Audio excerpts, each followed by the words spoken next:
स्वागत है आपका और एक नए वीडियो में और एक नए टॉपिक के साथ। मैं हूं डॉक्टर देवू, मैं हूं राजेश। स्वागत करते हैं हमारे यूट्यूब चैनल। तो चलिए दोस्तों, पहले वीडियो ही स्टार्ट करते हैं। आशा करेंगे पसंद आएगा, और पसंद आए तो लाइक और शेयर जरूर से कर दीजिएगा। और चैनल पर पहली बार है सब्सक्राइब नहीं किया तो साथ में सब्सक्राइब भी कर दीजिएगा। चलिए start.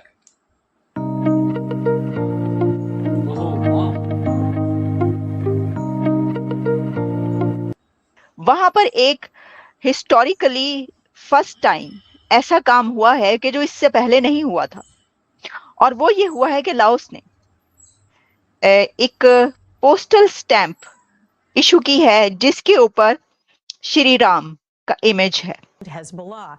At least 10 young people and children were killed when a rocket from Lebanon hit a soccer field in the Israeli-controlled Golan Heights. तो ये जो सारी दुनिया में गड़बड़ चल रही है ना इस वक्त, ये सब की सॉल्यूशन एक ही थी कि अगर बचपन से ही स्कूल में अंदर से भगवत गीता पढ़ाई जाती, बेसिक लेवल पर, बिल्कुल basic.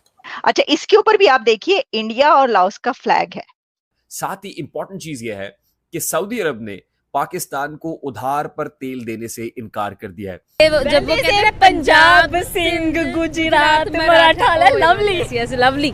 This latest video obtained by Manchester Evening News has been released. Shame on the Pakistani media coverage of this. What the Pakistani media was saying, do you know what they say? What they were saying, this was a racist attack. और कहा जा रहा है कि ये दुनिया में पहली मर्तबा हिस्ट्री में ये एक ऐसी स्टैंप उन्होंने जारी की है, और इसको अनवील किया है क्योंकि इस इवेंट पर एज ए स्पेशल गेस्ट के तौर पर डॉक्टर जयशंकर मौजूद थे। तो लाओस में उन्होंने अनवील किया world's first postal stamp featuring Shri Ram. नमस्ते दोस्तों, जय हिंद। हिंदुस्तान स्पेशल में आपका स्वागत है दोस्तों। अयोध्या स्थित राम मंदिर में विराजमान राम लल्ला की मूर्ति पर पहली बार किसी दूसरे देश ने डाक टिकट जारी किया है। दक्षिण पूर्वी एशियाई देश लाओस ने शनिवार को राम लल्ला पर डाक टिकट जारी किया। विदेश मंत्री एस जयशंकर और लाओस के विदेश मंत्री सलोमेक्से कोमासित ने संयुक्त रूप से इस टिकट को जारी किया। लाओस में आसियान देशों की बैठक का आयोजन हुआ है, जिसमें हिस्सा लेने के लिए भारतीय विदेश मंत्री वहां उपस्थित थे। आसियान बैठक के बाद आसियान देशों के विदेश मंत्री की जयशंकर के साथ संयुक्त बैठक भी हुई। इस बैठक के बाद ही दोनों देशों के ऐतिहासिक संबंधों को दर्शाने के लिए 2 डाक टिकटों को जारी किया गया। दूसरा टिकट लाओस में स्थित भगवान बुद्ध की मूर्ति का है। गौरतलब है कि दक्षिण पूर्वी एशिया के कुछ दूसरे देशों की तरह लाओस में भी रामायण काफी लोकप्रिय है और प्रभु राम के नाम से वहां का हर नागरिक परिचित है।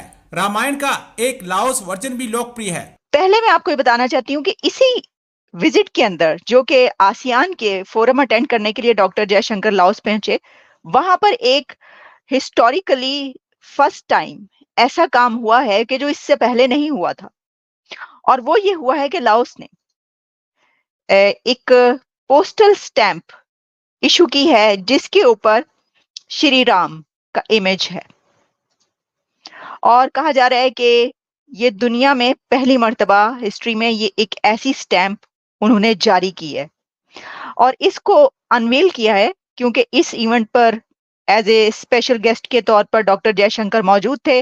तो लाओस में उन्होंने अनवील किया world's first postal stamp featuring Shri Ram. ये आपके सामने मैं दिखाई देती हूँ आपको।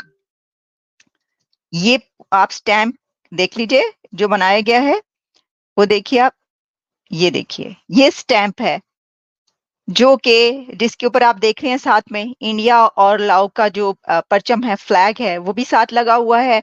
और ये एक बहुत ही इसको कहा जा रहा है कि ऐसा स्टैंड है कि जो इससे पहले देखने को नहीं मिला था, और इसमें डॉक्टर जयशंकर को ये एक कहना चाहिए कि एक ऑनर की बात है उनके लिए भी कि उनको ये ऑनर मिला कि वो वहां पर जाकर। अच्छा, इसी के साथ श्री राम का जो स्टैम्प पेज उन्होंने इशू किया, तो उसी के साथ गौतम बुद्ध का स्टैम्प पेज भी है। जैसे कि आप देख रहे हैं कि गौतम बुद्ध का स्टैम्प भी उन्होंने जो है वो जारी किया है, और ये दो टिकट्स जो हैं वो हमारे सामने आ रही हैं। सॉरी, ये देखिए ये है, और ये देखिए ये अलग से मैं अब आपको दिखाती हूँ। ये जी, ये भी एक स्टैम्प उन्होंने। अच्छा, इसके ऊपर भी आप देखिए इंडिया और लाओस का फ्लैग है, ठीक है, और ये आप देखिए। तो ये एक इस वक्त मैं देख रही थी, जब मैंने इसके मुतालिक पढ़ा तो ये कहा जा रहा है कि ये जो पोस्टल स्टैम्पेज जारी किया गया है featuring Shri Ram Lalla of Ayodhya, making it the first country in the world to issue a stamp depicting ये डेटी जिसके ऊपर जो मौजूद है, राम का इमेज मौजूद है. This release during India's External Affairs Minister Dr. Jaishankar visit to the country highlights the deep-rooted civilizational and cultural ties between Lao and India. अच्छा, आप ये देखें कि इस तरह के जो कंट्रीज हैं जैसे कि इंडिया है, हर काम के अंदर कल्चर, हर काम के अंदर एक ऐसी अटैचमेंट, उनके जब किसी कंट्री के साथ रिलेशन है ना, जो ये उसके ऊपर ये नहीं है कि सिर्फ ये इकोनॉमिकली रिलेशंस हो, वो हर कंट्री के साथ इंडिया के जो रिलेशंस बनते हैं वो बनते हैं कि उसके साथ एक अटैचमेंट होती है, एक कल्चरल रूट्स होती हैं, कि हिस्टोरिकल रूट्स उसके साथ अटैच होती हैं, जिस तरीके से वो अपने बनाते हैं रिलेशन. तो ये आप देख रहे हैं. अच्छा, अब इसी के साथ जब हम आगे बढ़ते हैं तो हमने क्या बात करनी है, हमने बात करनी है कि जो मुलाकात हुई, ये बड़ी बात की जा रही है कि जनाब जो वैंग ली हैं उनके साथ उनकी मुलाकात हुई. एग्जैक्टली मैंने आपको यही कहा. अब इंडिया की एंगेजमेंट देखें कि उनकी मीटिंग हो रही है चाइना के फॉरेन मिनिस्टर के साथ, इंडिया के एक्सटर्नल अफेयर्स मिनिस्टर की. देखिए, इसको यूं समझना चाहिए कि पहले जमाने में गीता का जो पीरियड है वो 5000 साल पुराना पीरियड है और वो हिस्टोरिकली करेक्ट पीरियड है, एकदम परफेक्ट फैक्ट. तो गीता के पीरियड के समय में और उसके पहले भी ज़माने में क्या होता था कि जो बड़े राजा होते थे, kings, they used to rule a certain area. वो लोग अपने यहाँ पर एक अलग अलग किस्म के आश्रमों को फंडिंग किया करते थे. आप यूं समझ लीजिए कि जैसे आजकल की गवर्नमेंट्स यूनिवर्सिटीज को फंडिंग करती हैं, तो वैसे ही उन दिनों की गवर्नमेंट्स उन ऋषियों के आश्रम को फंड करते थे जिसमें अलग अलग सब्जेक्ट सिखाए जाते थे, टीच किए जाते थे. तो कहीं फिलॉसफी पढ़ाई जाती थी, कहीं पर वेपनरी पढ़ाई जाती थी, कहीं पर कुछ और पढ़ाया जाता था. तो ये आश्रम होते थे और इनको गवर्नमेंट्स फीड करती थी. इसी तरह का उस वक्त एक राज्य या एक किंगडम था जिसका नाम था कुरु राज्य.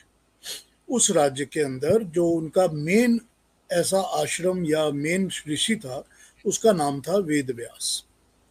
तो ऋषि वेद व्यास जो थे वो बहुत ही पढ़े लिखे थे और ज्ञानी थे बहुत, और उनके आश्रम में बहुत स्टूडेंट्स आते थे अलग अलग टॉपिक्स की स्टडी करने के लिए. And it was a very elaborate sort of a study place. अब आपको ये बताता हूँ कि ऋषि वेद व्यास ने सोचा कि मैं इस कुरु राज्य के ऊपर एक डॉक्यूमेंटेशन करना शुरू करता हूँ. तो उन्होंने एक किताब लिखनी शुरू की जिसका उन्होंने नाम रखा था जय. उसमें वो उस किंगडम की हिस्ट्री लिखना चाह रहे थे, लेकिन वो लिखते लिखते यूं हुआ कि जब ये दो फैमिलीज के अंदर स्प्लिट हो गई, कुरु के अंदर दो राजा थे, एक का नाम था धृतराष्ट्र, एक का नाम था पांडु. ये दो स्प्लिट हो गए आपस में भाइयों में, और उनके बच्चे जो हो गए उनके आपस में प्रॉब्लम्स हो गई कि किंगडम में किंग कौन बनेगा. तो पांडु के बच्चों का नाम पांडव हो गया, कुरु के बच्चों का नाम कौरव हो गया. तो जब ये इलेबोरेट और हो गया, किंगडम बड़ा हो गया और लोग ज्यादा हो गए, तो उस किताब का नाम जय से चेंज करके भारत रख दिया गया. थैंक यू दोस्तों वीडियो को यहाँ तक देखने के लिए. बाकी आपकी क्या राय है दोस्तों इस वीडियो के माध्यम से, आपको हम पूछना चाहेंगे, आप कमेंट बॉक्स में जाकर जरूर लिख दीजिएगा. फिलहाल आपसे विदाई ले रहे, मिलेंगे और एक नई वीडियो में आपके साथ. टिल देन, जय हिंद, जय भारत.